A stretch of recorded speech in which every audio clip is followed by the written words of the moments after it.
Really quick, everybody, this entire video will be timestamped, so if you don't want to watch only and just get straight into a different fight, please check the pinned comment or the little red bar right down below you. Again, this entire video will be timestamped, and I'd appreciate you guys watching whatever part you like. If you're stick around, guys, hello everybody, and welcome back to another video. If you're new here, my name is Kyle. I'm your guy with too many YouTube channels, and welcome back to a full card breakdown and prediction video, this time for Dern versus Hill. It's going to be a very solid card, a little bit underrated, so stay tuned for these fights, guys. Watch from the early prelims on, because this actually, again, like I said, very underrated, but that's not what we're talking about today. We're not rating the card or anything. We are predicting every single fight. Again, timestamps are there if you would like to use them. Let's get into the first fight for today. Starting off with the first fight, guys, this one's very difficult to predict. We have Takashi Sato versus Themba Gorimbo. So Themba Gorimbo, I will say I've only seen one fight from him. It's the first fight that he came in from the UFC. Before that, I know sometimes I go back and watch these guys fight, be like in other organizations, people coming in from the Contender Series, something like that. I will be knowledgeable of that, but the Gorimbo, I have not seen besides the first fight that he came into the UFC against AJ Fletcher. He failed that test very bad. You know what I mean? So that's the problem. But you could chalk that up to things like, I don't know if you want to call it UFC jitters. Sometimes guys just come in and lose their first fight. I have not seen if he keeps up this consistency in his other fights. You know what I mean? So that's a little bit of a problem when I'm picking this fight personally. However, the fight that we did see, he looked very sloppy. It's not like, I don't know if he's necessarily a UFC caliber guy, but when you take a look at a guy like Takashi Sato, yes, his record's 16-6. He has a lot of losses. He's won one in his last fight, but if you take a look at these losses, they've aged very well. You have Brian Battle, you have Gunnar Nelson, you have Miguel Beza, and you have Belal Muhammad. But the problem is, you're getting finished by Belal Muhammad, so that's not really a very good look. But then again, that's just about 4 years ago. On the other hand, 1 year ago, he did survive a ground fight with Gunnar Nelson, which is a nice feather in the cap, you know what I mean? But the problem is, he ultimately is losing these fights, so you have Sato here who keeps coming up short, however, is remaining in the fights. But you have Themba Gorimbo, who I haven't seen too much of, and it seems like it's very sloppy technique. I feel like the odds are pretty much good in this fight. You could see like even the betting odds as of right now it's near even. That's kind of where I'm at for this fight. If you made me pick, I would lean towards the side of Sato because I have seen more of him and I know he's capable of really like being in there and digging deep and getting a win. Although he hasn't gotten a win lately, that's a problem. But I just can't really go with them. But right now, I have not seen enough from him. I'm on the side of it's a 50-50 fight, but if you had a gun to my head, I would pick Sato to win this fight. Moving on to the next fight, we have Victoria Leonardo versus the return of Natalia Silva. Now, Natalia Silva, guys, is a fighter in the women's division that I can actually see really becoming something. Which is strange because she took a lot of time off, but then she came back into the UFC and got two fantastic wins. This decision win here just dominated over the 3 rounds and then got an insane spinning back kick against Teresa Belda. That was fantastic. She's looking great. Love the technique. I am very, very high on this girl. She's taking on Victoria Leonardo, who is your typical in this division, nothing special, but the problem is 9-4. The record speaks for itself. The odds also, you know, that I'm on the 550 train. You know what I mean? This makes sense. Natalia Silva is being set up to win this fight, and she's very promotable. Going to decision with Manny Bohm. Make of that what you will, but then comes in and has horrible losses in the UFC. You know what I mean? She's getting finished, and Natalia Silva does finish people. So I think Natalia Silva has a very high likelihood of just being better than Victoria Leonardo absolutely everywhere. No matter where they go, whether it's ground, standing, I think she'll be better. She's one of the fighters that have really, really nice technique. I like her in the flyweight division. Then again, you got to think, though, especially in these women's flyweight divisions, anything can happen. So on the betting side, I'm staying far away from it. Far, far away from it. I don't bet on WMMA unless it's Weili or against Miesha Tate. That's my rule. But Natalia Silva should win this fight. She should be better everywhere. I think the UFC wants her to win. She's very promotable. And I think this matchup with Victoria Leonardo is being set up for her to win. She should be better everywhere. I got Natalia Silva to win this fight. Moving on to the next fight, and guys, this one should be tough as well. We have Chase Hooper versus Nick Fiore. Now, Nick Fiore came into the UFC, and it is important to note that this was a short notice fight, okay? But the problem is he lost that fight pretty bad. But then again, he's also fighting Mateusz Rebecki, and a lot of people are really, really high on this guy. A very, very good fighter he went up against. So I do not hold this loss to him like, oh my God, he came into the UFC and just got destroyed. Like we were just talking about with another fighter, you know what I mean? I'm not looking at it that way, and this is a problem when I'm picking this fight because we don't know how he's going to do when he's fighting these people around his ranks, someone like Chase Hooper, for example. That's where it becomes really tough because nothing that he did really screams that he's really good anywhere. We know he is primarily a grappler, but Chase Hooper, I really like what we've seen from the grappling side of Chase Hooper. The problem is Chase Hooper came to the UFC and looked very promising. And now that you see, he's had loss, win, loss, win, loss. However, besides Steve Garcia, I'm not too high on Steve Garcia myself, and I thought he looked very, very poor in that fight. He got a nice win, but then again, if you take a look at these other losses, you have Steven Peterson, who is one of those fighters, he can make a fight, and he can win any fight and lose any fight. So losing to Steven Peterson, I don't really take much away from that. And also, Alex Caceres, is one of those fighters who you can't look at his record in 15-12 and go, oh my god, he lost to a 15-12 guy, because all of a sudden, Alex Caceres, out of nowhere, has been fighting very, very well, aside from his last fight, I believe. But I don't take these two losses hard on Chase Hooper, just like the same time at Nick Fiore. I don't look at these losses and I go, okay, they're losing it. You know what I mean? They don't belong in the UFC. This fight should end up on the ground, and Chase Hooper, the problem with Chase Hooper is he is very, very sloppy on the feet. Then again, I haven't seen much from Nick Fiore where it's like, you know what? Maybe this could be a little bit of a scrap. I actually really like Chase Hooper's chances in this fight. I've liked what I've seen from the ground. If this fight does go to the ground, I actually do give it to Chase Hooper, but obviously Chase Hooper has to do work on the feet. He needs to do better. I like the heart from him. I'm leaning towards him. I'm kind of like a 70-30 pick for Chase Hooper in this. I like the experience that he's been in there with, and Nick Fiore still hasn't found his footing. That's why I'm leaning towards a little bit of the side of Chase Hooper. I like, again, really, really like it, and I feel like this fight will end up with some grappling exchanges, and I feel like Chase Hooper will be on top and perhaps get a submission there. That's what I see going, but of course, I'm not so high on Chase Hooper because, again, he's been disappointing. Another thing to note, though, that this fight is at lightweight. Chase Hooper is going up to lightweight division. Who knows if that'll help him? Maybe his chin will be better. Maybe he won't be able to get his hands on him. So that's something to take into consideration as well, but I do like Chase Hooper in this matchup. Moving on to the next fight, we have Ilir Latifi versus Rodrigo Nascimento. Now, Ilir Latifi, I've been very critical of him in the past because he's coming up to heavyweight, you know what I mean, and had those horrible losses. After those horrible losses. He fought Derek Lewis, lost, but you got to keep in mind these are 3 years ago. He is now 40 years old, and if you've been watching any of these breakdowns, I am extremely reluctant to pick anyone over 40, or at least anyone in like the 38 range. It's very, very rare that we see them do very well, but then again, you have examples like Matt Brown, so it's very possible that Latifi does get the win here. Came in, got a nice win against Tanner Boser and Alexei Olenek. However, these wins have not aged well one little bit. I don't really look at that and go, okay, he's on an awesome 2-fight win streak. However, Nascimento, 9-1, his only loss so far is against Chris Daukaus, but that's another problem, is Chris Daukaus, you know what I mean? Losing to Chris Daukaus isn't a good look, but other than that, he's looked okay, has fought, Latifi has definitely fought the better opponents and has a better experience in there. However, I do like Nascimento, and Nascimento, if you don't know, he was also caught for being on the sauce. That could help him for sure. He's 30 years old against a 40-year-old, a guy who's in his prime, a guy who is stronger, who is heavier, who's going to have a reach advantage, a significant reach advantage, by the way. And it's not like Nascimento, oh my god, he's this really, really scary contender. He's quite sloppy when he fights. But I feel like Latifi won't... I can see Nascimento stuffing the takedowns early, and Latifi will obviously want to get this to the ground.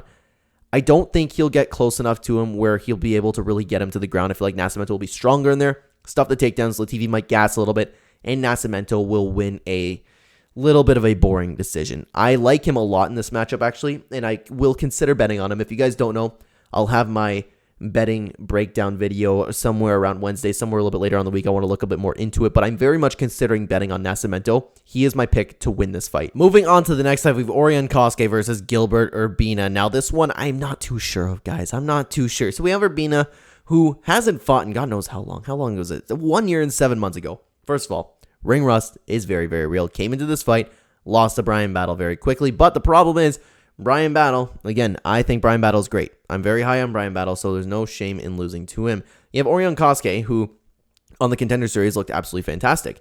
Came into the UFC, lost against Philip Rosso, lost his first test. We see this sometimes with these Contender Series guys, but then just completely derailed the hype train of Blood Diamond. So he's looked good, he's looked bad, and Gilbert Urbina, so it's really tough, man, because I haven't seen enough of Urbina.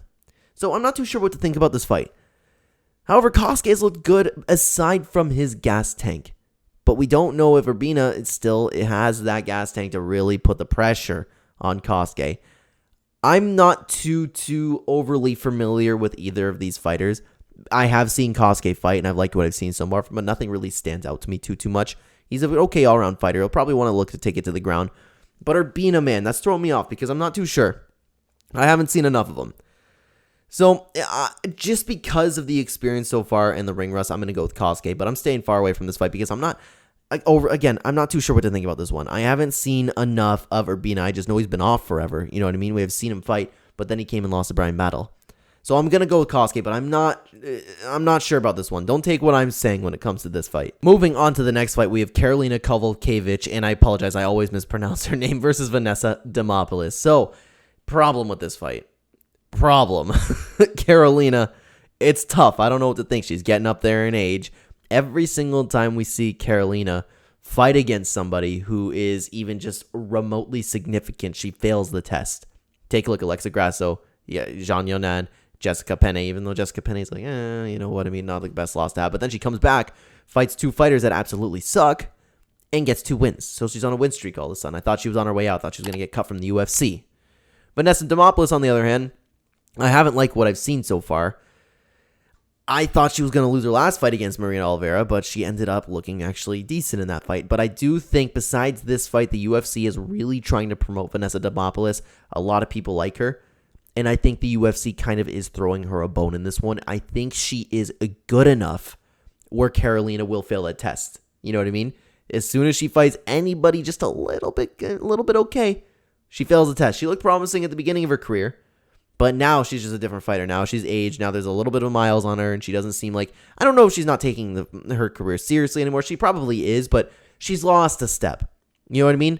I'm not confident in her one little bit. And Vanessa Demopoulos, 34 years old, she's aging just a little bit too.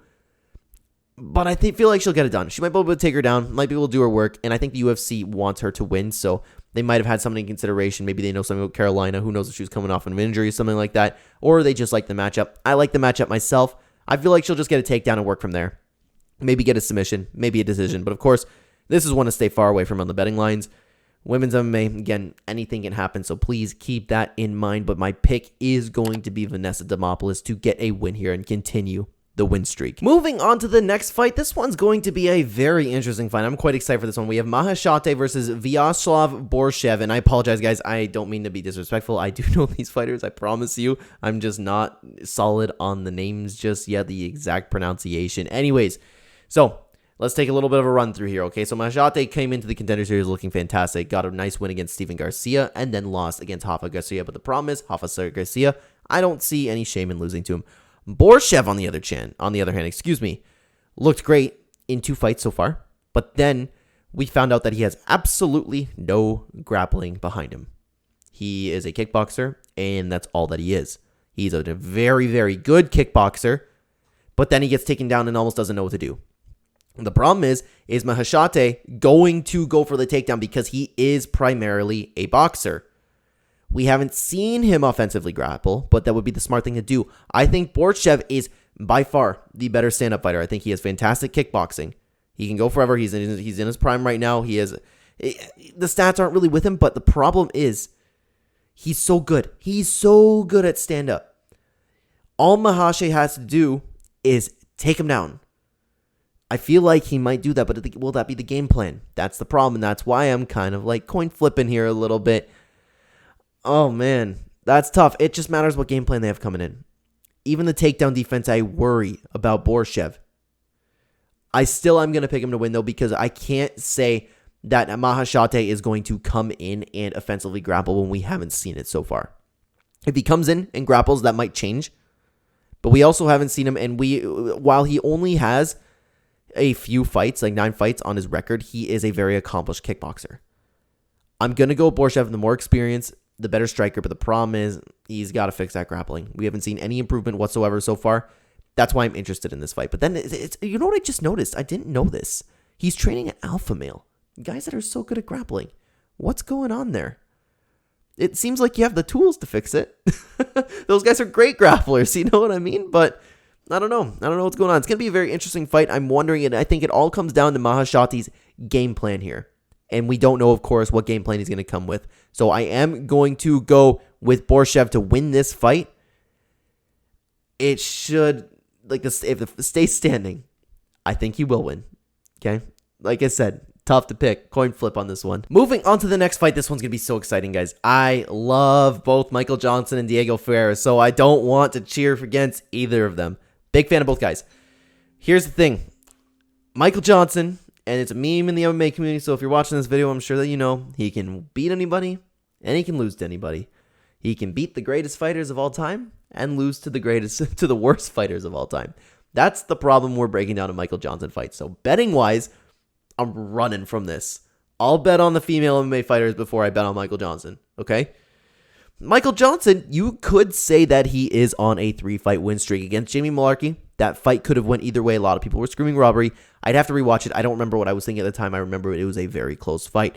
So you could see Michael Johnson have a career resurgence right now at 36-year-old, and he's looked great. In his last few fights, he's like acting like old Michael Johnson again. He's had a really, really bad hiccup before that. Diego Ferreira, on the other hand, having huge problems. He's getting up there in age, so he might have lost a little bit of a step. But the problem is, I don't know if he necessarily did lose a step, because if you take a look at these losses, Mateusz Gamrot, Gregor Gillespie, Benil Dariush, those are about the best you can get for losing to people, you know? So it's tough. And how active has he been? Because we haven't seen him in a while. Yeah, it's been over a year. And then 2 years ago, 2 years, 3 months ago. So I can't really say he's probably gotten better, but it's not like he got destroyed in these fights. You know what I mean? Ferreira is a very good fighter. He's a very, very nice all-round fighter. And Michael Johnson is primarily a boxer. So again, with Michael Johnson, anything can happen in his fights. That's why it's so hard to predict. He's been looking like he's been getting some good knockouts. Tough fight. Ugh. I'm leaning towards Ferreira. I think he is the better fighter, period. But I don't like the role that Michael Johnson's been on right now. And I don't like that Ferreira is 38 years old and inactive. I came into this recording thinking that I was going to pick Ferreira, but now that I'm speaking, I think Michael Johnson might pull it off again. I'm very reluctantly going to pick Michael Johnson to win this fight. Stay far away from this in the betting, because it is a close fight. But I am going to pick Michael Johnson to win. I think he's going to get a KO. Gut feeling. Moving on to the next fight. And guys, this one's going to be very interesting. There are so many good fights on this card. We have Andre Fialho versus Joaquin Buckley.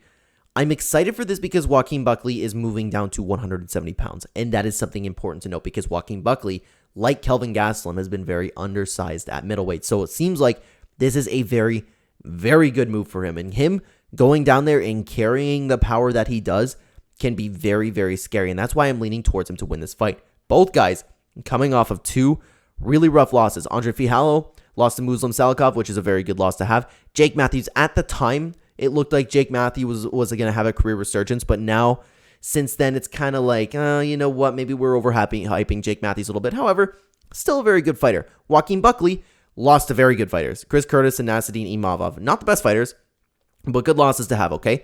Before that, Joaquin Buckley has been doing what Joaquin Buckley does. He's been looking very good, and he looked very promising coming to the UFC. Also very active. Both fighters are very, very active.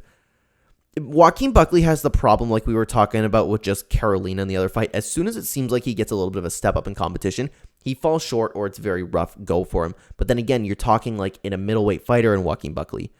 Andre Fialho is not that fighter to the level that we've seen from a guy like Chris Curtis, in my opinion. I think they are just a little bit better, and I like Joaquin Buckley's style against Fialho, because we know that Fialho, he has been finished.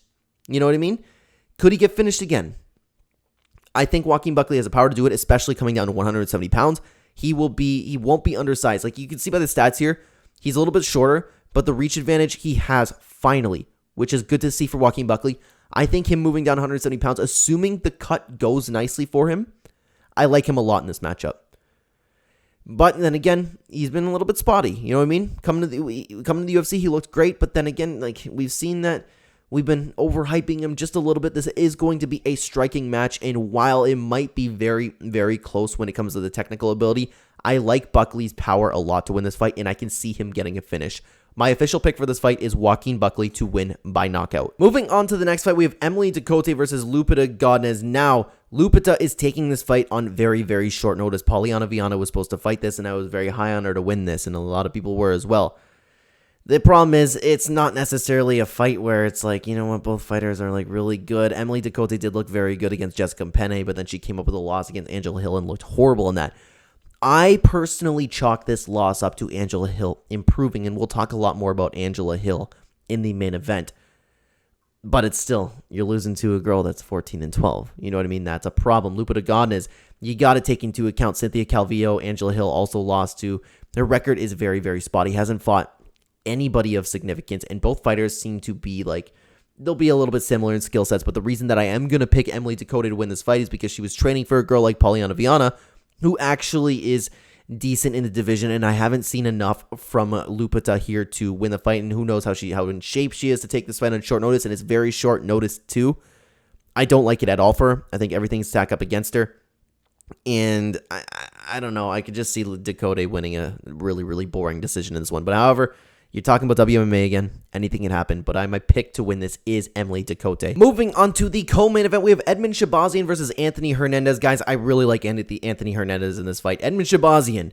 We all know the story of Edmen Shahbazyan. We've been following MMA for a while, right? He came into the UFC looking like he was going to be the next big thing. Then, was it Derek Brunson he lost to first? Yes.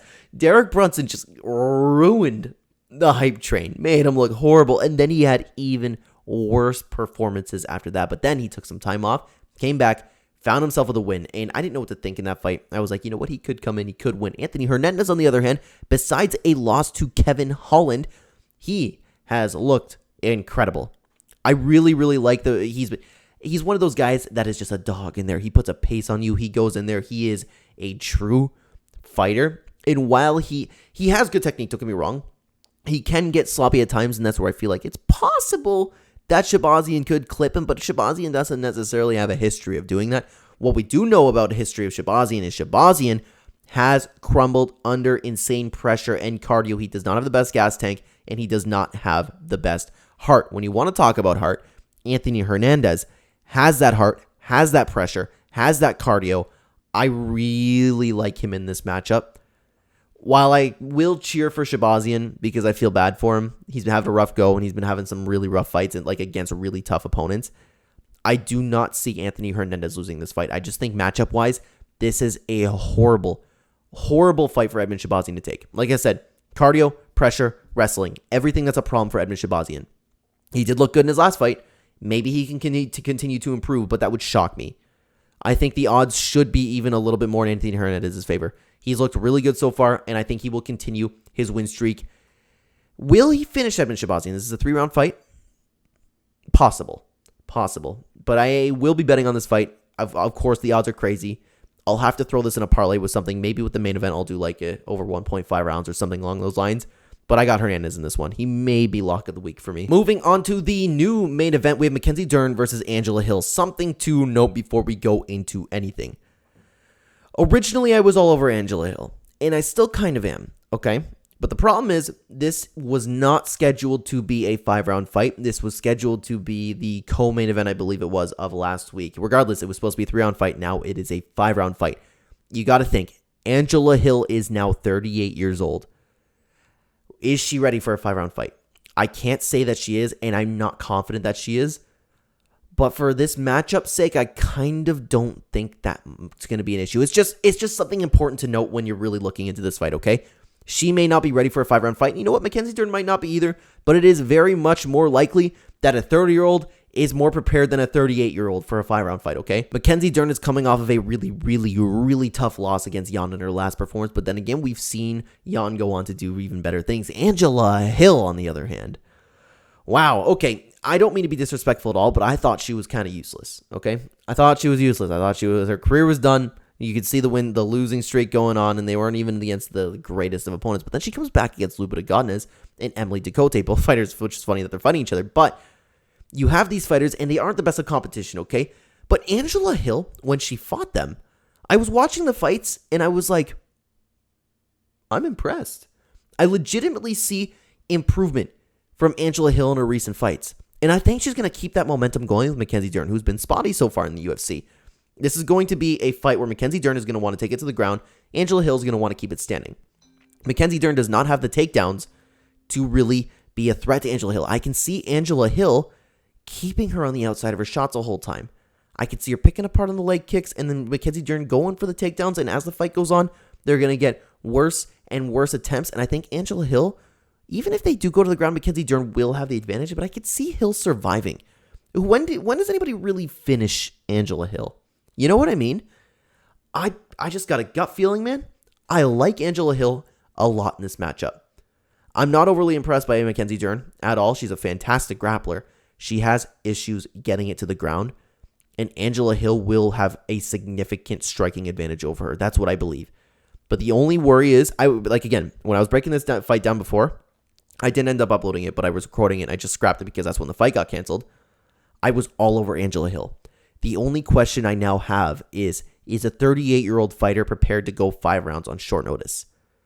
I think she'll be okay personally, but that's something you got to take into consideration. I like Angela Hill in this matchup a lot. I believe she will be able to keep it standing, and I believe she will be able to outwork Mackenzie Dern over the 5 rounds. I think she will continue her win streak to 3, and she's going to continue to look good. And that's surprising for me to say in a 38-year-old. You know what I mean? Because I thought she was coming to the tail end of her career. I thought she was done. Coming in with 2 wins, I was very impressed. I think she's going to impress me again. I'm picking Angela over Kill Hill to get the win over Mackenzie Dern here. And guys, with that being said, that is going to do it for this full card breakdown. Thank you so much for watching. There was a lot of tough fights to pick. However, I got them done. Let me know what your picks are down below, and thank you so much for watching. On the screen right now, you'll have 2 fantastic Clenbat videos. Stay tuned for that betting video, by the way. I'll figure out what I'm betting on. I'll upload it. I'll talk to you guys about it. But for now, check out these videos because they're fantastic. Thanks for watching, guys. I will see you there. Take care.